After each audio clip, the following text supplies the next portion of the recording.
Mengenai konflik Iran-Israel dan klaim kemenangan setelah gencatan senjata akan kami bahas bersama sejumlah narasumber. Hadir di studio Semesta Berita 1 pengamat Timur Tengah Pak Mustafa Abdurrahman. Pak Mustafa, selamat malam. Selamat malam. Terima kasih Pak Mustafa sudah bersedia bergabung di studio kami. Siap. Baik. Sehat Pak Mustafa? Sehat. Ya? Baik. Dan pemirsa, selain itu ada juga narasumber lainnya yang bergabung melalui sambungan Zoom. Kita sapa pengamat hubungan internasional Profesor Makarim Wibisono. Prof. Makarim, kemudian aktivis Yahudi pro-Israel Mbak Monique Riekers, dan anggota DPR RI dari fraksi PKS Komisi 1 Ahmad Heriawan atau Kang Aher. Selamat malam Bapak Ibu, apa kabar? Sehat? Malam. Baik-baik, alhamdulillah. Baik, terima kasih sebelumnya sudah bersedia bergabung bersama kami di Berita Satu Utama. Saya mau langsung saja, saya mau ke Pak Mustafa terlebih dahulu. Pak Mustafa, kita langsung saja mengenai gencatan senjata yang sudah disepakati oleh kedua belah pihak begitu ya, antara Iran dan juga Israel. Saya mau minta penegasan dari Anda, apakah memang gencatan senjata sudah benar-benar dicapai, kesepakatan sudah benar-benar dicapai, dan tidak akan ada yang mengingkari lagi dari gencatan senjata yang ditetapkan saat ini? Pandangan Anda, Pak Mustafa? Ya, tentu sudah dicapai. Oke. Terbaru, Presiden Iran, Masoud Pezeshkian, menyatakan menerima gencatan senjata tersebut. Oke. Walaupun sebelumnya Menlu Iran Abbas Araghchi bilang secara resmi kami tidak menerima gencatan senjata. Oke. Tapi secara de facto kami akan menghentikan serangan terhadap Israel asalkan Israel juga menghentikan serangan terhadap Iran. Dan ini yang terjadi kan. Okay. Nah, sebetulnya kan secara de facto kan kalau sudah tidak ada saling menyerang, berarti kan gencatan senjata itu sudah ada. Oke. Nah, kemudian kenapa ini kok terjadi? Kan gitu kan. Ini sebetulnya kan di luar prediksi para pengamat. Oke. Para pengamat memprediksi bahwa perang ini akan berkepanjangan.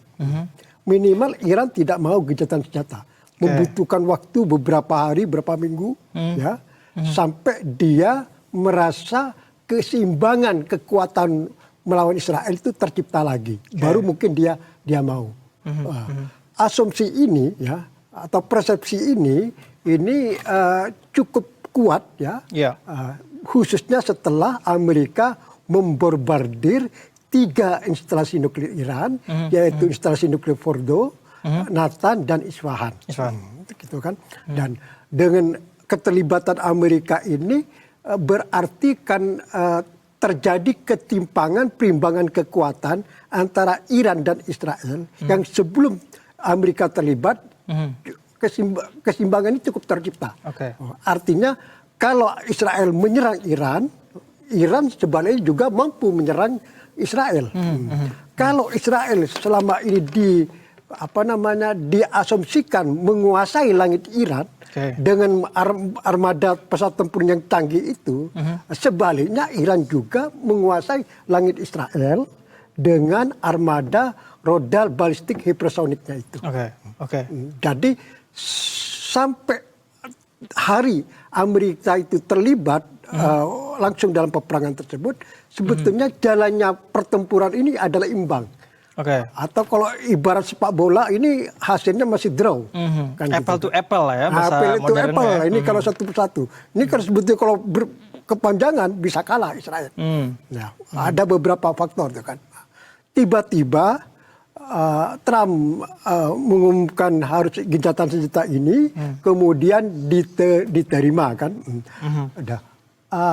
Atmosfer atau tren akan adanya menuju gencatan senjata ini sebetulnya saya pribadi sudah menangkap sejak hari Minggu. Kan Amerika melakukan bombardir terhadap instalasi nuklir Iran itu kan Sabtu malam atau Minggu dini hari ya. Hari Minggu itu harian The Wall Street Journal mengungkapkan bahwa ada gerakan rahasia yang dilakukan Israel untuk mencapai gencatan senjata. Saya membaca ini, wah ini sudah aspek politik sudah masuk ini. Ini kalau sudah Israel bergerak, berarti kan lobbynya Israel kepada Trump langsung. Kan gitu kan. Nah ini kelihatannya sehari 2 hari bisa terwujud ini gencatan senjata ini. Itu hari Minggu kan gitu kan. Tiba-tiba hari Selasa dini hari Trump mengumumkan kan gencatan senjata. Mengumumkan. sebelum Trump mengumumkan itu, Trump minta tolong ke Emir Qatar, Sheikh Tamim bin Hamad, untuk membujuk Iran supaya mau gencatan senjata. Kemudian Emir Qatar itu melakukan komunikasi dengan Iran dan Iran mau secara prinsip. Ya. Nah, kemudian untuk urusan Israel, ini kan urusan Trump. Oke. Trump menelpon Netanyahu dan katanya dengan nada keras mendikte Netanyahu supaya mau gencatan senjata. Katanya Netanyahu masih ragu-ragu, kan gitu. Nah, tapi akhirnya ya kena merasa hutang budi besar pada Trump dengan keterlibatan Amerika langsung di pertempuran ini, terpaksa Netanyahu menerima juga. Setelah Iran dengan komunikasi melalui Qatar ya, dan Netanyahu langsung dengan Trump sudah beres, baru Trump mengumumkan. Nah, baru setelah itu kan sudah artinya berjalan mulus sampai sekarang gitu ya. Secara de facto kesepakatan gencatan senjata sudah terjadi. Ya, saya mau ke Prof. Makarim. Prof. Makarim, kalau dari pandangan Anda, apakah benar kesepakatan kedua pihak ini benar-benar sudah tercapai dan gencatan senjata ini merupakan kesepakatan yang kuat yang mungkin tidak akan dilanggar oleh pihak yang terkait di sini?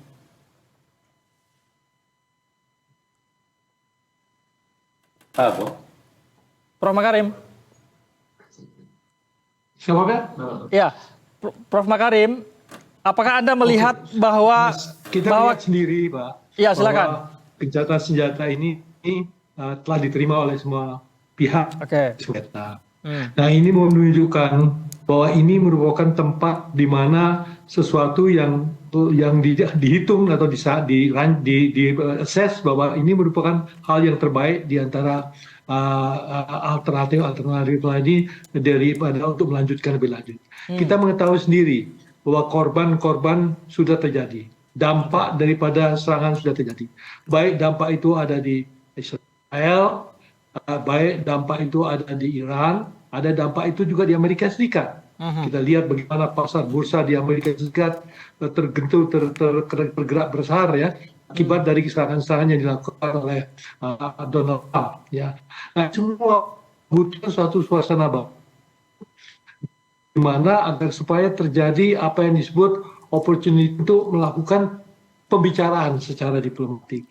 Ya, ini adalah waktu yang tepat untuk kita mengikat cara konfrontasi militer dengan cara yang namanya melaksanakan kesepakatan dalam cara-cara damai. Oleh karena itu, proses daripada konfrontasi militer itu bisa menjadi masalah yang lalu, dan sekarang kita bisa mencari kesepakatan dengan cara-cara damai. Nah, kita juga melihat bahwa ada gambaran yang lebih luas. Kalau sekiranya ini diperpanjang, ya, dampak daripada justifikasi kepada masyarakatnya masing-masing itu jadi pertanyaan. Bagaimana misalnya rakyat Israel bisa meyakin bahwa ini perlu dipertanyakan dengan akibat-akibat yang dihadapi di Tel Aviv? Bagaimana rakyat Iran itu ingin menerima adanya perpanjangan eksim kalau misalnya korban-korban yang terjadi sudah demikian banyak? Apalagi Donald Trump yang kalkulasi ekonominya tinggi sekali, ya, dia akan pasti melihat bahwa dia ingin mencari apa-apa yang paling kurang jeleknya. Oke, sekarang saya mau ke Kang Aher. Kang Aher, kalau Anda melihat dari pemantauan Anda sendiri mungkin, apakah benar gencatan senjata sudah benar-benar dicapai, dan apakah ini benar-benar sudah memberikan kita dunia mungkin, khususnya Indonesia, kita sudah cukup tenang dengan adanya gencatan senjata bahwa konflik akan segera berakhir? Kang Aher. Ya, bagaimana disebut tadi oleh pembicara sebelumnya, memang gencatan senjata sudah terjadi ya, meskipun baru tahap awal, karena diumumkan oleh Presiden Amerika Donald Trump, kemudian Presiden Iran menyatakan persetujuannya akan gencatan senjata tersebut, meskipun Israel belum terang-terangan menerima ya, karena bahasanya menghormati gencatan senjata tersebut, dan kemudian dia akan menahan diri. Sampai hari ini kita bersyukur ya sebagai masyarakat dunia bahwa kedua belah pihak sudah menghentikan saling serang di antara mereka. Meskipun tentu ada euforia di kedua belah pihak dengan klaim kemenangan masing-masing. Saya kira wajar dengan sudut pandang masing-masing ya. Iran tentu wajar mengatakan dia menang karena selama ini kan tidak pernah ada serangan yang bisa menembus udara Tel Aviv ya. Ya. Nah, sementara serangan drone, serangan rudal Iran, yang untuk pertama kali diluncurkan lebih dari 200 yang bisa ditahan oleh Iron Dome itu kan hanya 150-an, berarti 50 lebih kan bisa menghantam Tel Aviv, dan itu kita lihat kerusakannya sangat luar biasa, tidak saja melahirkan kerusakan, tapi melahirkan gelombang masyarakat Israel khususnya yang memiliki dewi kewarganegaraan untuk meninggalkan negara Israel, khususnya yang paling banyak adalah ke Amerika, termasuk ke Perancis juga ada, ke negara Eropa juga ada karena menganut kewarganegaraan ganda. Ini saya kira wajar ada klaim kemenangan dari pihak Iran ya. Saat yang sama, ketika ada yang klaim kemenangan dari pihak Israel juga, ya haknya Israel untuk mengatakan itu karena dia berhasil untuk melemahkan instalasi nuklir yang dimiliki oleh Iran untuk dilemahkan ya. Mungkin belum dimatikan tapi dilemahkan karena Iran juga mengklaim ya sasaran yang dihantam oleh serangan Israel terhadap Iran juga tidak kena karena instalasi penting nuklir mereka sudah dipindahkan. Kemudian begitupun ketika diserang oleh Amerika kan demikian adanya. Tapi tentu saja kita membayangkan kalau serangan atau saling serang di antara kedua negara tersebut tetap berlangsung, apa jadinya ya? Ini eskalasinya akan kemana-mana sehingga ya masyarakat dunia kita semuanya tentu harus setuju dan lebih setuju lagi atau terlebih lagi kita meminta kepada Iran dan kepada Israel untuk menahan diri. Karena sebetulnya ada satu hal yang ingin saya kemukakan di balik peperangan saling serang antara Iran dan Israel, ada masyarakat yang sangat dirugikan, yang asalnya mendapat perhatian dunia sangat luar biasa, yang sedang mengalami genosida oleh Israel itu sendiri, yaitu masyarakat Gaza ya. Karena masyarakat Gaza sangat luar biasa mendapatkan perlakuan kezaliman yang sangat luar biasa. Bayangkan ada blokade makanan, minuman, air, dan blokade bahan bakar. Saat yang sama ketika ada bantuan dari pihak Israel, bantuan dari pihak Amerika juga saat berkumpul mereka ditembaki yang setiap harinya tidak kurang dari 100 orang yang meninggal dunia dan kemudian ratusan di antara mereka lebih banyak lagi yang luka-luka. Sebetulnya itu persoalan utama selain persoalan Iran dan Israel juga ada persoalan Gaza yang sangat dirugikan, sangat dizalimi dan mereka punya hak untuk dilakukan kemerdekaan, untuk diberikan kemerdekaan. Sebagaimana negara-negara yang lain mendapatkan hak kemerdekaan tersebut. Oke, baik. Ada persoalan Gaza di sisi lain, ada klaim kemenangan tadi ada mengatakan, kita akan bahas nanti mengenai klaim kemenangan. Saya akan ke Mbak Monik. Mbak Monik, gencatan senjata, kesepakatan gencatan senjata, apakah ini Anda melihat sebagai akhir dari konflik antara Iran dan Israel? Iya, terima kasih. Kalau ditanya apakah ini akhir dari konflik Israel dan Iran, terus terang saya bilang tidak akan berakhir. Kenapa? Karena tadi kita bisa melihat tampilan video yang dimunculkan oleh BTV sendiri. Bagaimana rakyat Iran berkumpul di tengah pusat kota Teheran, di tengah setelah gencatan senjata, mereka merayakan kemenangan dan slogan-slogan. Matilah Israel, matilah Amerika, masih disuarakan. Jadi ini gencatan senjata basa-basi. Selama tidak ada komitmen dari Iran untuk menghentikan program nuklir Iran, maka Israel berhak melindungi wilayah dan warga negaranya dari kemungkinan diserang dengan bom nuklir. Yang perlu kita sadari, Israel itu adalah negara kecil.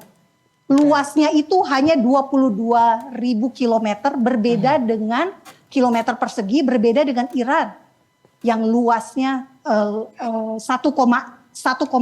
atau 1,6 juta kilometer persegi. Artinya, jika Israel dijatuhkan bom nuklir, satu bom saja, maka bukan hanya Israel yang hancur, tapi tetangga-tetangga Israel termasuk dengan Palestina, termasuk Gaza, termasuk Yudea dan Samaria yang dikatakan sebagai tepi barat.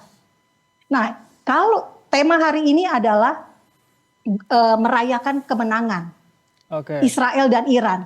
Setahu saya, Israel tidak merayakan kemenangan. Karena Israel hanya punya 2 tujuan dari perang yang dimulai sejak 13 Juni 2025. Perang yang dinamakan Am Khalafi ini. Perang operasi Singa Bangkit. Tujuannya hanya melumpuhkan fasilitas nuklir Iran. Dan itu sudah dicapai dengan adanya Isfahan, reaktor Arak, dan juga di Natanz serta Fordo. Lalu misil, rudal Iran. Bisa dibilang Israel berhasil melumpuhkan aset militer dari Iran. Bapak Ibu bisa bayangkan, selama 12 hari pilot-pilot pesawat tempur Israel bisa bolak-balik Yerusalem Teheran. Selama 12 hari tanpa ada satupun serangan dari Iran. Iran tidak membalas. Ada 4 drone milik Israel yang ditembak. Tapi itu drone, bukan pesawat tempur. Banyak hoax, banyak misinformasi di Indonesia. Termasuk yang disampaikan oleh yang anggota, maaf saya kurang tahu jabatannya, dari PKS tadi. Ya. Itu juga hoax ya. Israel justru pulang semua ya dari luar negeri. Turis-turis itu malah memilih kembali, tidak keluar. Makanya Miri Regev mengadakan transportasi penerbangan di tengah perang untuk memulangkan warga Israel. Mbak Monik, poin yang ingin Anda sampaikan adalah konflik tidak akan berakhir jika program Iran tidak dihentikan, begitu ya. Tapi apakah pengakuan Iran, kemudian kita tahu juga ada IAEA, begitu ya, lembaga yang mengawasi nuklir, sudah mengatakan bahwa tidak ada program Iran itu, tidak terbukti. Apakah ini tidak akan menjadi landasan untuk mengakhiri konflik itu, mengakhiri serangan Israel ke Iran, Mbak Monik? Kata siapa program nuklir itu tidak terbukti? Kata siapa? Sejak Iran bersepakat di tahun 2015, Iran hanya boleh memperkaya uranium sampai kadar 3,6%. Tetapi kemudian ditemukan peningkatan sudah sampai 60%. Hampir mencapai kemampuan membuat senjata nuklir. Indonesia mungkin bisa dicek dengan Pak Makarim Wibisono yang terhormat. Indonesia itu masuk dalam kesepakatan melarang senjata nuklir. Nah, kita rakyat Indonesia, apakah kita mau glorifikasi nuklir yang ada di Iran gara-gara kebencian terhadap Israel? Logikanya aja, harusnya kita justru mendukung Israel menolak semua pengayaan nuklir. Kenapa? Karena memang nuklir berbahaya. Ingat Hiroshima dan Nagasaki. Oke, Mbak Monik. Saya akan coba langsung minta tanggapan Pak Mustafa. Pak Mustafa, tanggapan Anda, konflik di Timur Tengah atau konflik antara Iran dan Israel nampaknya akan sulit berhasil. Masih ada kemudian kecurigaan mengenai program nuklir yang ada di Iran. Tanggapan Anda, Pak Mustafa? Ya, saya kembali kepada masalah gencatan senjata dulu ya. Gencatan senjata yang dicapai antara Iran dan Israel dengan mediasi Amerika dan Qatar. Qatar ini tidak bisa harus diperhitungkan juga, perannya besar dalam mencapai gencatan senjata itu. Saya menyebutnya adalah semacam terjadi kesepahaman transaksi antara Trump sama Iran. Transaksi itu dalam bentuk dengan imbalan rezim Iran. Maksudnya adalah Iran menerima instalasi nuklirnya diborbardir oleh Amerika dengan imbalan Amerika tidak mengganggu rezim yang berkuasa di Teheran. Dan transaksi ini ya cukup bikin happy Iran, kan gitu ya. Iran oke lah, tidak apa-apa. Ini kejahatan senjata kita terima. Yang penting rezim di Teheran tidak diganggu. Kemudian plus dalam batas tertentu juga industri rodal balistiknya. Walaupun Israel mengklaim sudah banyak menghancurkan pusat produksinya, tempat-tempat peluncurannya, tapi mungkin sekian persen masih terjaga. Belum ditemukan mungkin oleh Israel kan. Buktinya kenapa? Buktinya adalah Iran masih sebelum tercapai gencatan senjata tiap hari masih menembakkan rodal hipersonik ke Israel kan. Berarti kan dia masih punya stok. Dan masih punya tempat produksi. Oke lah masalah itu. Jadi bagi Iran asal dua hal, rezim dan armada rodal hipersoniknya ini terjaga, dia oke aja. Jadi ini transaksi ya yang terjadi. Trump kita tahu lah, Trump ini kan seorang pengusaha, mindsetnya adalah mindset transaksi di mana-mana dia cara berpikirnya mencapai transaksi tersebut, melakukan transaksi, termasuk dalam konteks perang Iran-Israel ini. Akhirnya dalam konteks gencatan senjata antara Iran dan Israel itu yang dimediasi oleh Trump, di situ adalah masuk mindset atau pola transaksi tersebut, yaitu nuklir dengan imbalan rezim. Dan ini mungkin bagi Israel, Israel sebenarnya tidak terlalu happy. Makanya Israel bahasanya menghormati kan. Kan Israel sebetulnya menginginkan tidak hanya program nuklir, tapi juga program rodal balistiknya. Dan kalau bisa juga rezimnya tumbang.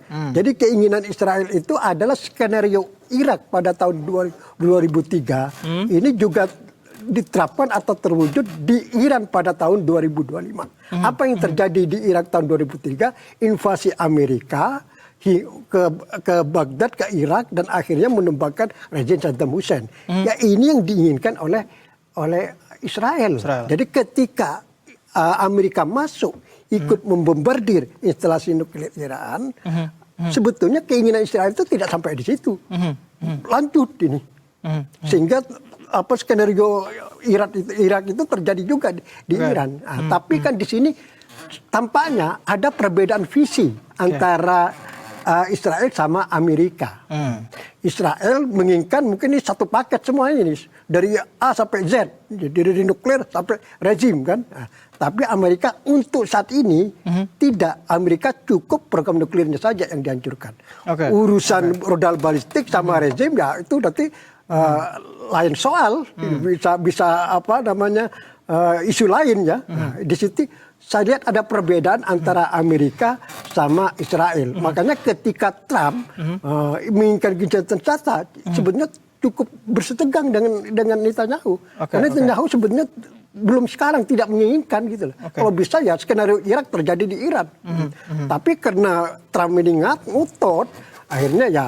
Artinya Anda mengatakan apakah Amerika Serikat sudah meyakini bahwa program nuklir di Iran sudah hancur begitu sehingga Amerika Serikat mengumumkan gencatan senjata? Ya, klaim Amerika maupun Israel, program nuklir Iran ini hancur.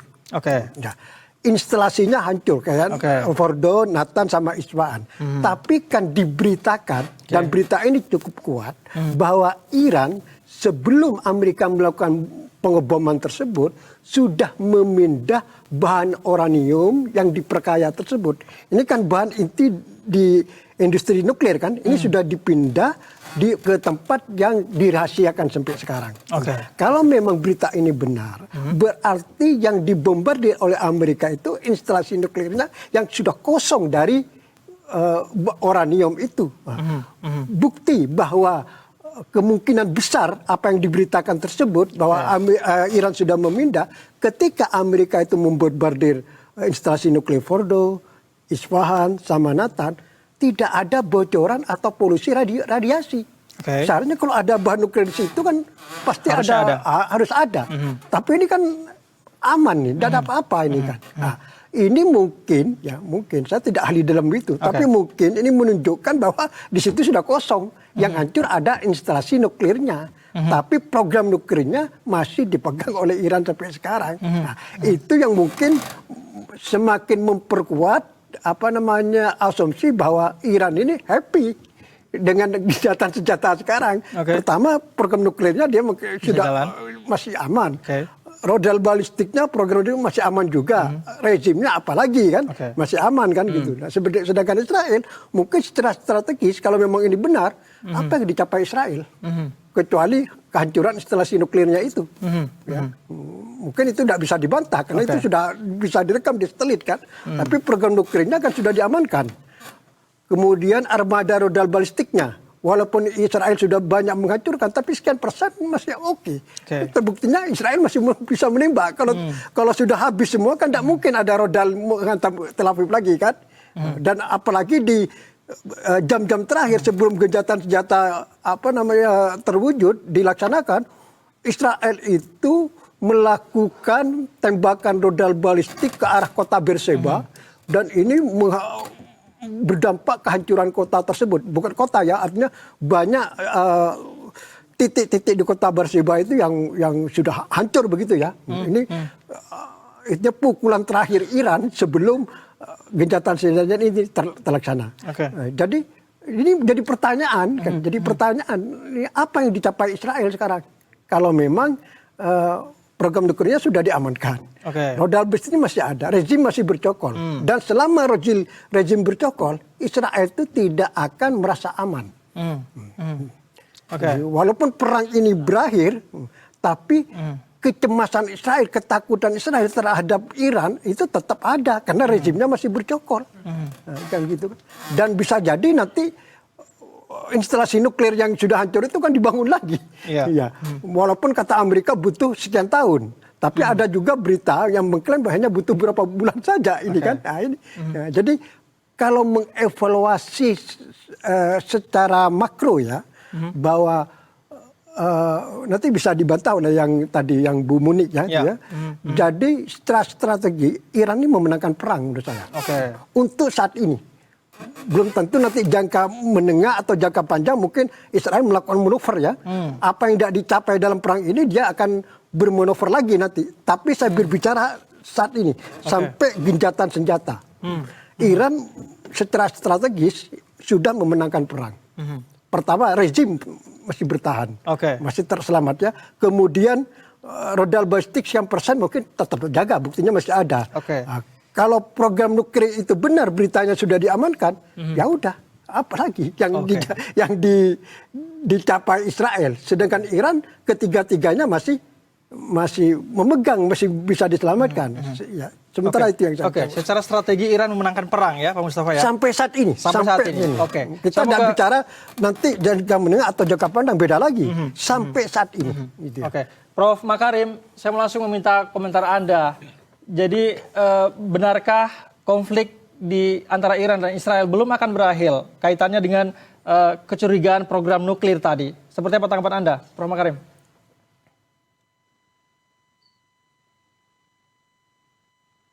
Prof Makarim.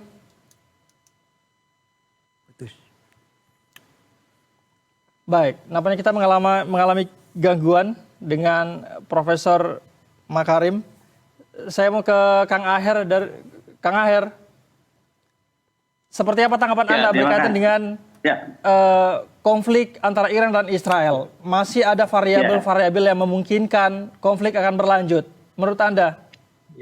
Ya betul, memang sementara ceasefire atau gencatan senjata telah disepakati dan terjadi ya dengan penerimaan yang berbeda di antara kedua belah pihak. Dan kemudian kedua belah pihak juga saling mengklaim kemenangan.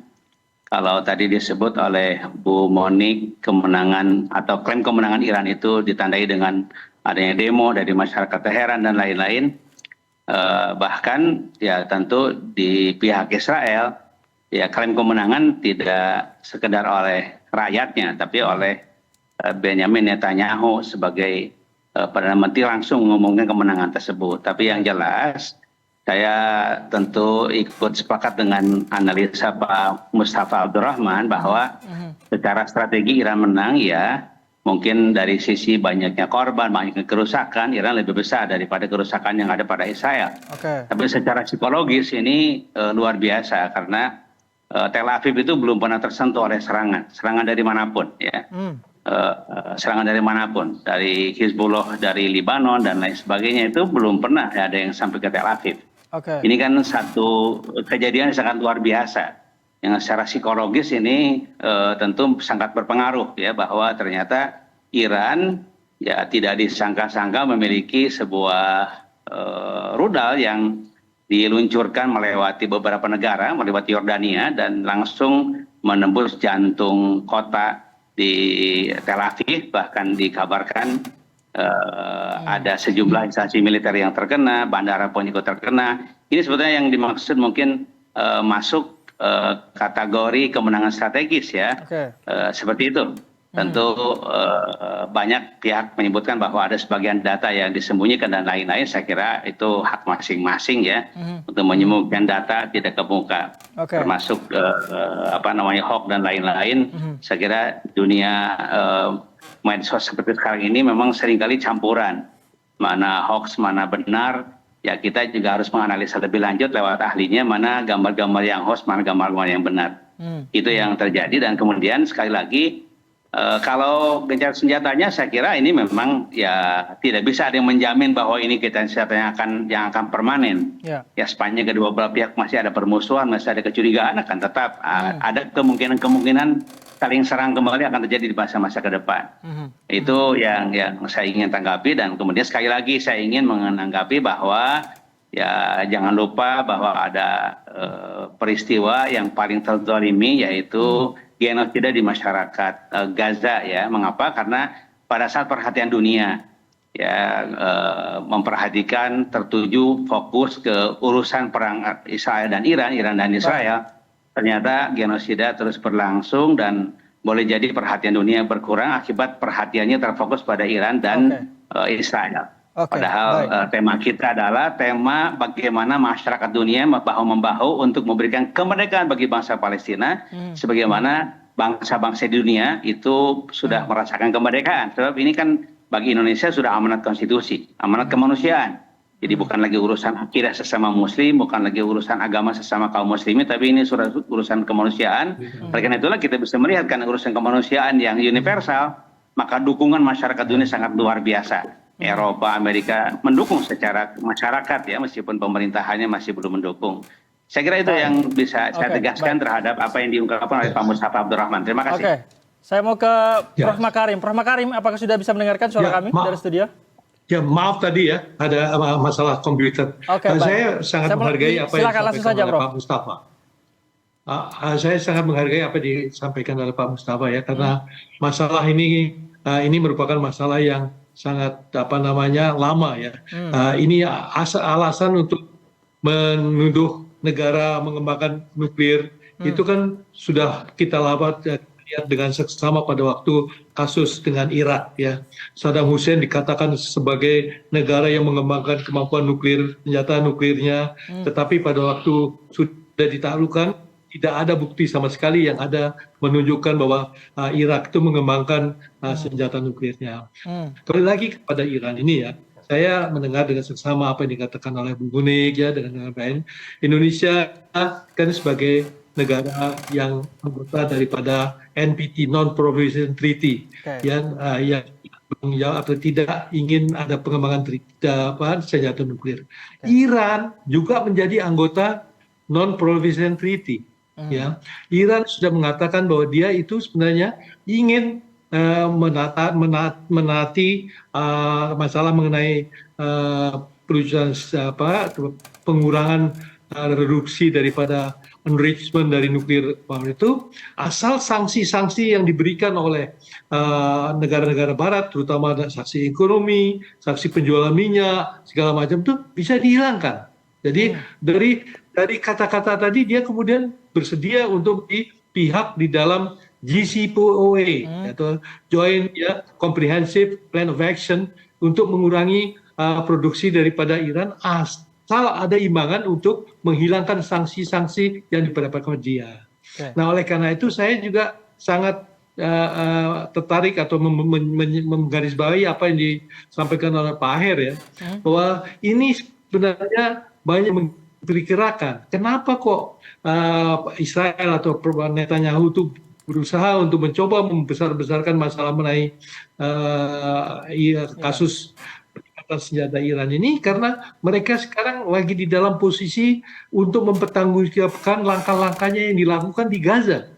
Kita lihat seperti International Commission of Criminal Court ya sudah memberikan pengumuman untuk penangkapan Benjamin Netanyahu dan Golad ya, Menteri Pertahanan Golad ya, karena dia melakukan tindakan-tindakan yang namanya crime against humanity ya, dan keadaan yang sangat bertentangan dengan prinsip-prinsip anti genosida yang ada. Nah, dalam rangka untuk mengalihkan perhatian daripada masyarakat terhadap kasus-kasus yang dihadapi, maka dia melakukan serangan-serangan kepada Iran ini. Nah, serangan-serangan pada Iran ini kemudian memancing perhatian yang sangat besar ya dari semua pihak, sehingga orang tidak ada yang membicarakan lagi masalah mengenai Gaza yang sekarang rakyat-rakyatnya masih menderita, baik yang bersifat kemanusiaan maupun juga kesehatan yang dihadapinya. Oleh karena itu saya merasa paling baik kita terima sajalah ya apa gencatan senjata yang ada di sini. Nah, gunakanlah gencatan senjata ini sebagai opportunity atau ruang gerak untuk mulai membicarakan hal-hal yang prinsip yang sudah merasa terlanggar oleh pihak-pihak yang bersenjata ini. Tapi cari jalan-jalan keluar dengan menghindarkan cara-cara kekerasan, tapi mendapatkan jalan-jalan keluar yang bisa menggunakan cara-cara damai, ya, agar kita terhindar daripada kejahatan-kejahatan kemanusiaan yang ada. Nah, saya mengharapkan sekali bahwa dengan Amerika Serikat bersikeras untuk mencoba menekan Israel maupun Iran untuk tidak lagi menembak saling menembak, itu merupakan juga indikasi ya bahwa sekarang Amerika Serikat mulai sadar ya bahwa perlu ya, untuk mencoba membicarakan masalah ini dengan cara-cara yang lebih ya kalau tidak dikatakan tidak, tapi lebih manusiawi. Oke, baik. Saya mau langsung ke Bu Monik. Tadi Bu Monik saya lihat nampaknya geleng-geleng kepala nih pada saat Prof. Makarim menjelaskan. Langsung saja, Bu Monik, silakan tanggapan Anda. Ya, saya dalam hal ini, setahu saya dulu Prof. Makarim ini komisioner HAM ya di PBB. Betul. Betul? Iya. Tadi Bapak bicara tentang genosida. Juga Pak Aher juga tadi bicara tentang genosida Gaza. Perlu kita sepakati bersama, kalau genosida, maka jumlah warga Arab Palestina di Gaza maupun di tepi barat, Yudea dan Samaria, itu pasti menurun. Yang terjadi justru bertambah. Jadi tidak pernah ada genosida. Yang ada adalah genosida terhadap orang Yahudi. Terjadi pada 7 Oktober 2023. Hamas, Jihad Islam, 7 kelompok teror beserta warga sipil Gaza menyerang Israel pada satu hari saja. Hampir lebih dari 1.200 orang tewas, 253 orang disandra. Sampai hari ini masih ada 50 orang ditawan. Intinya, kalau kita mau bicara Iran, kita ingat Iranlah yang mendanai Hamas. Iran yang mendanai Hezbollah.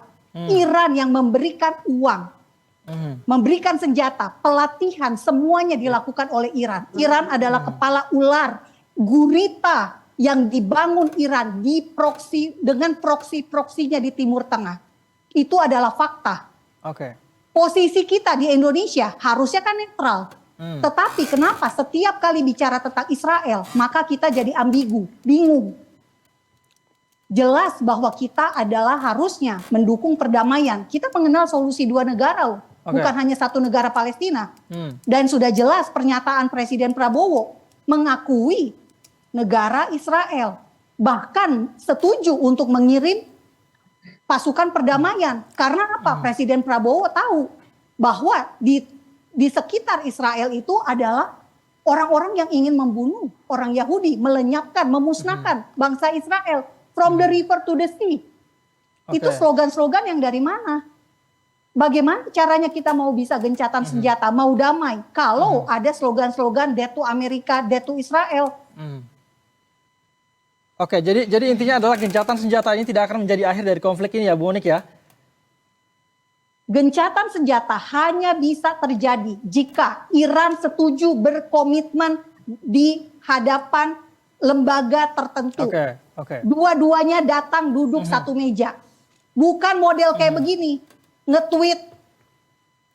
Sorry, udah bukan Twitter ya, X. Tapi betul-betul harus ada pernyataan kesepakatan antara kedua belah pihak. Ini nggak main-main loh. Ini perang menuju perang nuklir.